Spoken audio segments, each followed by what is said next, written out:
d'accord beneen bi moom mooy par exemple yow boo xoolee ci élection yi jeex na fi mu ne nii yan recommandation wala sax yan remarque ngay def ci lu nga xamante ne moom moo di ko soo mu nekk processus bi wala mu nekk le jour du scrutin ci vote bi. man lu ma rejeté. c'est ces histoires de la société civile qui viennent nous contrôler quoi. xam nga. am na société civile foog mu am. non mais négal non société civile lu lii mooy liggéeyam moi c'est mon avis. c'est-à-dire que on a que des étrangers viennent ici pour superviser pour donner effectivement leur point de vue extérieur.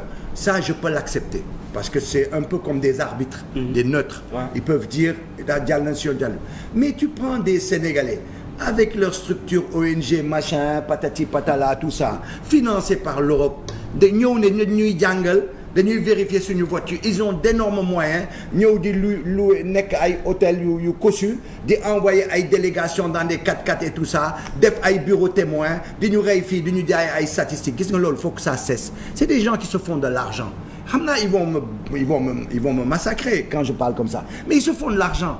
Quand tu es dans la société civile et que tu veux défendre ton pays et que tu veux défendre tes élections, tu ne viens pas là à le gérer comme les gens à l'extérieur.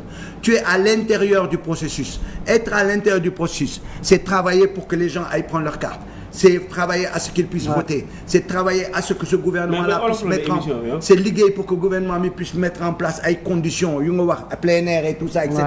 ñu voter. Que les gens ñu mun gis seen bureau de vote. C'est-à-dire au lieu que yow ngay ñëw juk le matin les Moundiaye Cissé et compagnie là juk le matin ne dañuy dem vérifier à Mbacké.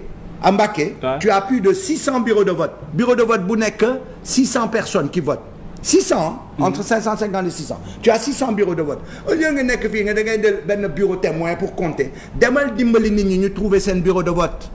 Ton rôle en tant que Sénégalais en tant que société civile c'est d'aider les gens à voter c'est pas venir nous superviser ñii en fait dañuy fonto quoi parce que lii soxlawuñu ko moi je pense qu'on doit dépasser ça. C'est pour ça que j'espère qu'avec ce gouvernement on va régler une bonne fois pour toutes ces histoires de liste électorale. Ces histoires de à 18 ans on peut directement être inscrit ces histoires de comment faire et je pense que l'IGE bi moo dis ñu liggéeyee je pense qu'ils vont aller dans cette direction et de fait on va couper le cordon avec ces organismes pseudo-sociétés civiles qui veulent nous gérer je ne sais sur quoi. Mais ce sont des Sénégalais mais c'est ay Sénégalais. Non mais faut arrêter mais on peut être Sénégalais et faire son travail autrement en tant que société civile loolu laa lay wax et non pas avec l'argent de la communauté économique européenne ou avec l'argent de qui ngay ñëw di jël ay bureaux témoins di ñu comptabiliser comme si on était des moutons dans un zoo faut arrêter. mais jàpp nga